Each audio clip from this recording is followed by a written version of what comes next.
Today's daily code problem of the day is two best non-overlapping events, number 2054. For this problem, we're given a zero index 2D integer array called events, where events vi will contain the start time, the end time, and the value of that event. The ith event will start at start time, and it will end at end time. And if you want to attend this event, you will receive a value of the value of I. So you can choose at most two non-overlapping events to attend such that the sum of their values is maximized. So we want to return the maximized sum, and we have to note that the start time and the end time is inclusive. That is, you cannot attend two events where one of them starts and the other one ends at the same exact time. More specifically, if you attend an event with the end time of t, the next event must start at t plus 1 or greater. So let's go ahead and look at the examples here so we can better understand this problem. We are trying to maximize the total amount of points we get from attending events. So there's time 1, here's time 2, here's time 3. Just a little bit hard to see these. Here's time 4, and here's time 5. There's an event 0, event 1, and event 2. If we look at event 2 here, it has the largest value at value 3. However, that's going to be the only event that we can take, and we have the option to take two events. So instead of taking the value 3 event, we could take event 0, which has a value of 2, and event 1, which will start at t plus 1, or 3 plus 1, 4, and that will give us a value of 2. So the total value we can get is 4. Now we're going to have to calculate this using the array we are given. So we have our start time, our end time, and the value.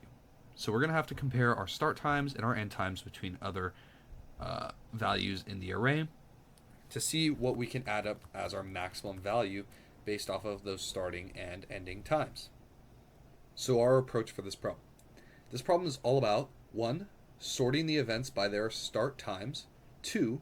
Using a suffix array to pre-calculate the maximum event time from any event to the end. 3. Performing a binary search to find the next event that starts after the current event ends. And 4. Combining all these steps to find our maximum sum efficiently. So for this problem, we are going to have to use a suffix array. So let's go ahead and jump in and kind of dive into what that is. A suffix array is a data structure that is primarily used in a string processing, but can also be used as an auxiliary tool in problems where you need to pre-compute some information efficiently. So at its core, a suffix array is an array of integers that provides a sorted order of all the suffixes of a given string or sequence. In the context of this, we can use it in a slight variation. So it's going to store our maximum value or information from the current index to the end of the array. So I'll put that here. It's going to store the maximum value or information from the current index to the end of the array.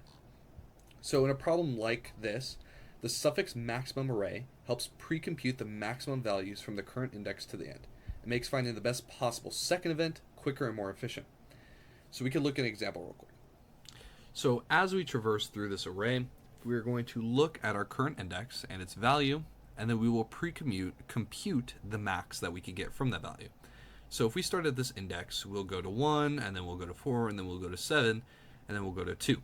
7 is the current max we can reach from 3. So for 3, we'll store 7 as the suffix max. Same thing for 1. The max we could get is 7. 4, max we could get is 7. At 7, the max we could get is 7. And at 2, if we start at this index, the max we can get is 2. So that's kind of how we're going to store things to keep track of the max that we can get.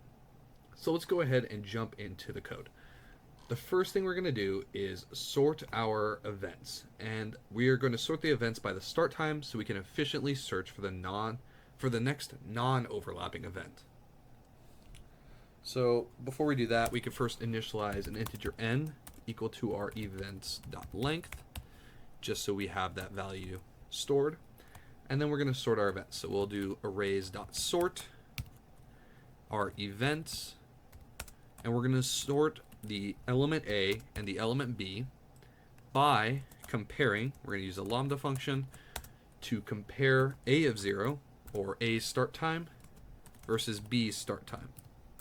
So we're going to sort them from least to greatest, finding which has the smallest start time to which has the greatest start time.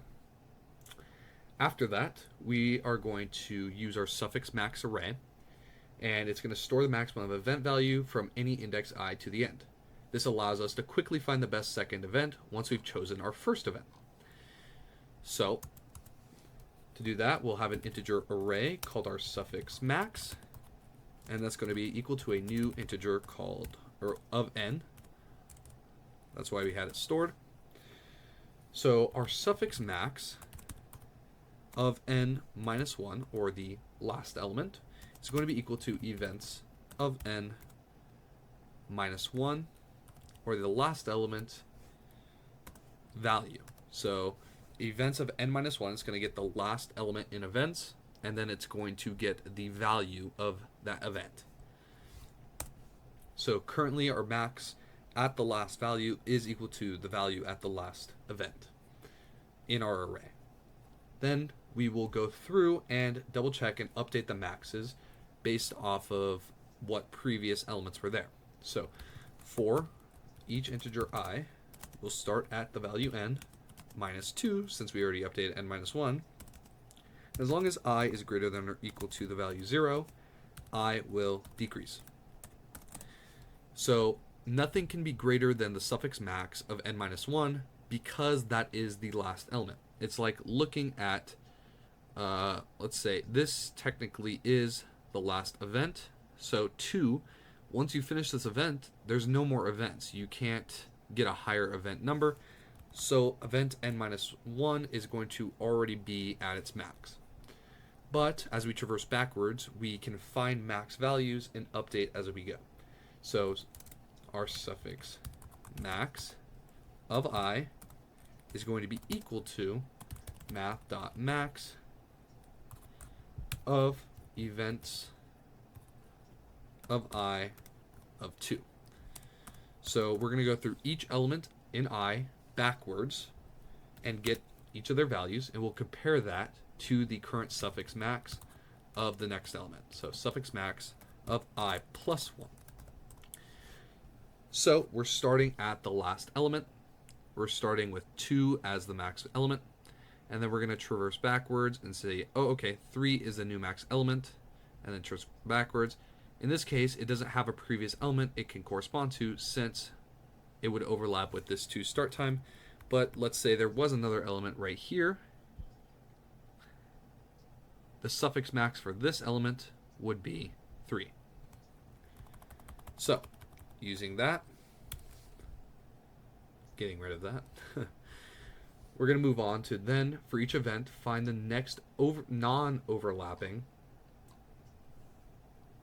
event that we can add its value to. So, for each event I, we will perform our binary search to find the first event that starts after the current event ends, and then we'll ensure that the 2 events do not overlap. We'll do this by first initiating a variable called integer max sum, and then we'll go for each integer I is equal to 0, so we're going to traverse from left to right this time. As long as I is less than n, I will increment. So our integer left, typical binary search, is equal to I plus 1. Our integer right is going to be equal to n minus 1. And our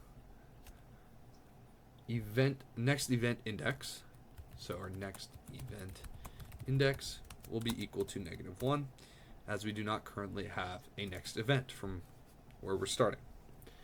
We'll then calculate that next event by doing a binary search. So while our left is less than or equal to right,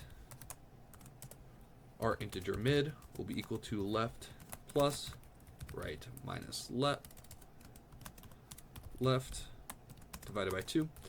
I explained this in the last video, but the reason we do mid is equal to left plus right minus left divided by 2 is simply to avoid errors when we're dealing with extremely large integers. It allows you to stay within the integer bounds, depending on how many bits your integer is. Then we will go into our if statement. So if events of mid of 0, or that start time, is greater than event of I of 1, the end time of that event, then our next event index will be equal to mid, because we found the next event that we could go to. And then we will decrease right to be equal to mid minus 1 as we try to find a even closer next event index. Otherwise, our left will be equal to mid plus 1. After that while loop, we'll be able to update our new max sum based off of the event that we found. So our next event index will not be equal to -1, hopefully. And if that's true, our max sum will be equal to math.max, either whatever our max sum currently is, or events of I of 2, the current value, plus our suffix max of the next event index. And that is how we are going to update our max sum. If the next event index is not been defined, our max sum will simply be equal to math.max of max sum and events of 1 of 2. Sorry, of I of 2. So the current event's value. After that, sorry, we're updating our max sum there, so we can move this right here.